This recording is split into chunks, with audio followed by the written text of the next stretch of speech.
Hello friends, आप सबके स्वागत है अपनी क्लास में। आज के दिन हम क्लास 9 का टॉपिक सेल के बारे में बताएंगे। कोशिका क्या होती है, कोशिका के बारे में बताएंगे। कोशिका के बारे में बताने जा रहे हैं और इसमें देखना है कि कौन कौन सी टॉपिक हमें पढ़नी है, कौन कौन सी टॉपिक हमको जानना है। बहुत अति महत्वपूर्ण रखता है हमारे एग्ज़ाम की पॉइंट ऑफ व्यू से। कौन कौन सी टॉपिक नहीं जानना है, सब कुछ के बारे में बताएंगे। जिस पर फोकस करेंगे उस पर आपको विशेष ध्यान देना है, याद करते जाना है, लिखते जाना है। पूछेंगे भी हम आपसे ज़रूर, इसके बारे में भी हम आपके से पूछते रहेंगे। आपको जहाँ पर भी डाउट होगी आप बेहद हमसे पूछिएगा। अब इसके बारे में बताने जा रहे हैं। पहला नंबर चीज़ है क्या चीज़ कि कोशिका क्या होती है। कोशिका के बारे में पढ़ने जा रहे हैं तो कोशिका क्या है, कोशिका के बारे में बताएंगे। कोशिका क्या होती है, फिर उसके बारे में बताएंगे। दूसरा नंबर पॉइंट है हमारा कि प्रोकैरियोटिक सेल क्या होता है, यूकैरियोटिक सेल क्या होता है। फिर उसके बाद प्लांट सेल क्या होता है जिसको पादप कोशिका बोलते हैं। एनिमल सेल क्या होता है, जंतु कोशिका क्या होती है, इसके बारे में बताएंगे। सेल ऑर्गेनाइजेशन, सेल ऑर्गेनाइजेशन या ऑर्गेनिज्म भी बोल देते हैं इसको। सेल ऑर्गेनिज्म, कोशिकांग क्या होती है, इसके बारे में बताएंगे। फिर उसके बाद है हमारे पास क्या चीज़, सेल डिवीज़न।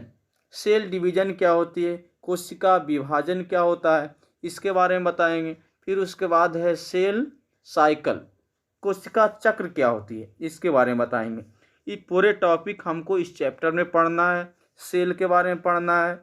फिर प्रोकैरियोटिक सेल क्या होती है, यूकैरियोटिक सेल क्या होती है, इंग्लिश में भी और हिंदी में भी यही बोलते हैं इसको।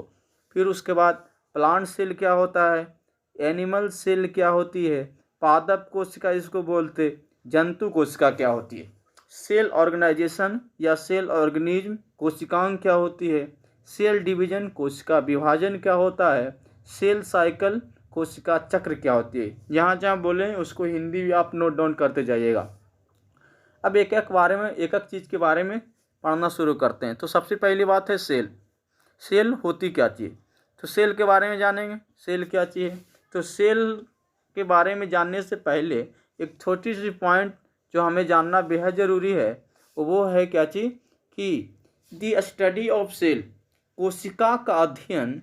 कोशिका का अध्ययन क्या कहलाती है, तो कोशिका का अध्ययन जो है साइटोलॉजी कहलाता है। साइटोलॉजी का मतलब होता है, साइटो जो लिखते हैं हम लोग, इस साइटो का मतलब होता है, साइटो का मतलब होता है, याद रखना, साइटो का मतलब कोशिका होती है। साइटो का मतलब क्या होता है, कोशिका। साइटो मीन्स कोशिका और लॉजी का मतलब स्टडी, हिंदी में बोलते अध्ययन। साइटो का मतलब कोशिका और लॉजी का मतलब स्टडी, जिसको बोलते अध्ययन। तो साइटो की मीन्स कोशिका और लॉजी मीन्स अध्ययन। कोशिका का अध्ययन साइटोलॉजी कहलाता है। पहली पॉइंट याद रखना, यहाँ पर लिखा हुआ है कि साइटोलॉजी, कोशिका का जो अध्ययन है क्या कहलाती है, साइटोलॉजी कहलाता है। कोशिका का अध्ययन क्या कहलाता है, साइटोलॉजी कहलाता है। कोशिका का अध्ययन साइटोलॉजी। फिर उसके बाद अगली पॉइंट है क्या चीज़ कि कोशिका होती क्या चीज़ है। कोशिका के बारे में जानना है हमें। कोशिका होती क्या चीज़ है, कोशिका कैसी इकाई होती है, ये सब के बारे में जानेंगे। तो देखते हैं एक एक चीज़ के बारे में। दूसरी पॉइंट है हमारे पास कि कोशिका जो है वो प्राथमिक इकाई होती है। कोशिका कैसी इकाई होती है, प्राथमिक इकाई होती है। आप लोग ध्यान नहीं दे रहे हैं, इधर ध्यान दीजिए, देख रहे हैं सबको, यहाँ ध्यान दीजिए। कोशिका क्या होती है, प्राथमिक इकाई। अगर पूछे कि सेल जो है वो प्राथमिक इकाई होती है। प्राथमिक इकाई का मतलब क्या समझते हो, जैसे एक चीज़ बताते हैं यहाँ पर, सिंपल तरीका से बताते हैं। प्राथमिक इकाई पूछे, क्रियात्मक इकाई पूछे या कार्यात्मक इकाई, तीन बात है, तीन पॉइंट आपको नोट करनी है। प्राथमिक इकाई, क्रियात्मक इकाई और कार्यात्मक इकाई। प्राथमिक इकाई, क्रियात्मक इकाई और कार्यात्मक इकाई, जिसको प्राइमरी सेल बोलते हैं, प्राइमरी यूनिट प्राथमिक इकाई। फिर उसके बाद आपको स्ट्रक्चर यूनिट, कार्यात्मक इकाई। फिर उसके बाद फंक्शनल यूनिट मीन्स कार्यात्मक इकाई। और फिर क्रियात्मक में स्ट्रक्चर यूनिट। ये सब आपको ध्यान रखना 3 पॉइंट नोट डाउन कर लिए होंगे। तो जैसे कि हम लोग एक घर का जब निर्माण करते हैं बाबू, एक घर जब बनाते हैं, एक घर बनाते हैं तो हमें छोटी छोटी ईंट की ज़रूरत होती है। ये छोटे छोटे ईंट को जब मिलाते हैं तब एक घर का निर्माण होता है। ऐसे छोटे छोटे ईंट मिलाए तो एक घर का निर्माण होता है। तो आपसे पूछा जाएगा कि इस घर का कार्यात्मक या क्रियात्मक इकाई क्या है? कार्यात्मक या क्रियात्मक इकाई क्या है?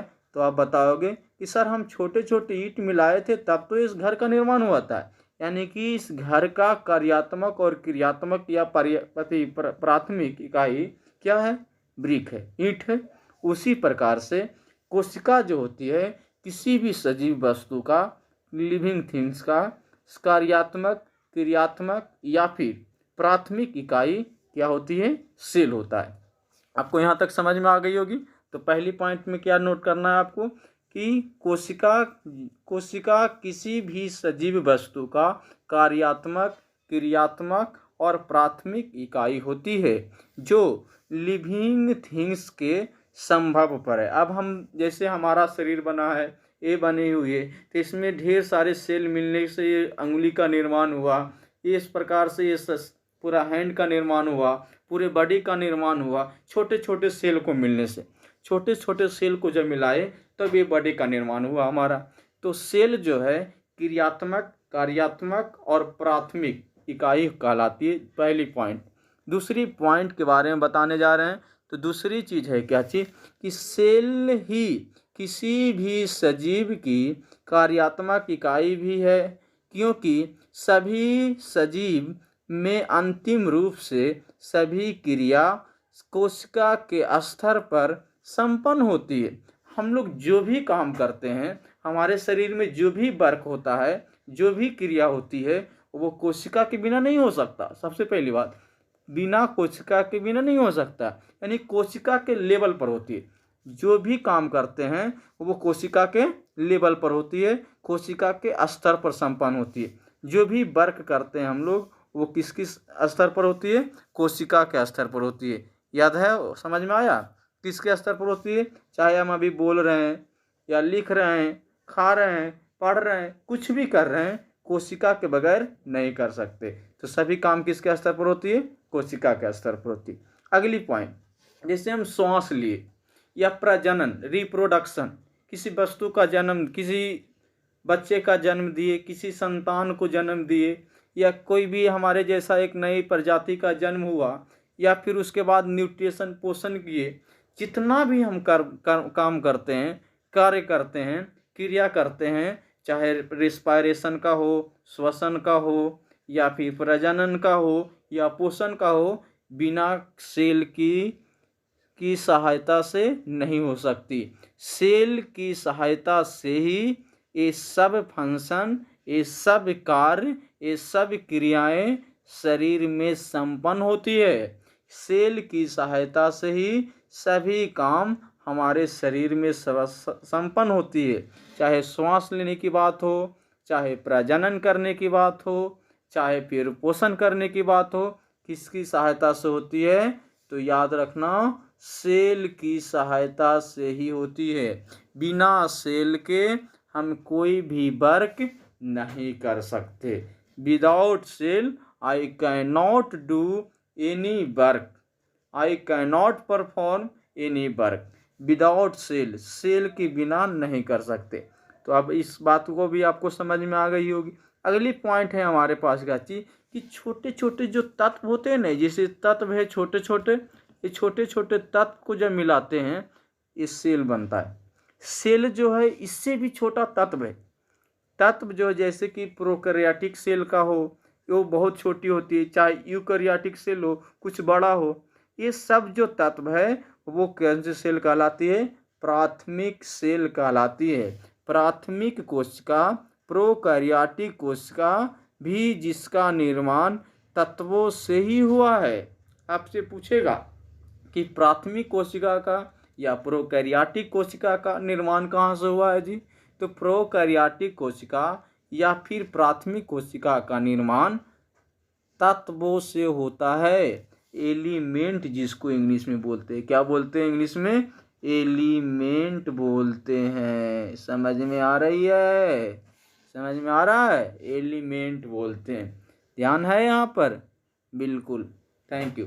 आपको समझ में आ रही है ये सब बात? तो ये सब पॉइंट को आपको जैसे लिखे हैं, जैसे बोले हैं, जो हिंदी बताए उसको आप नोट कीजिएगा।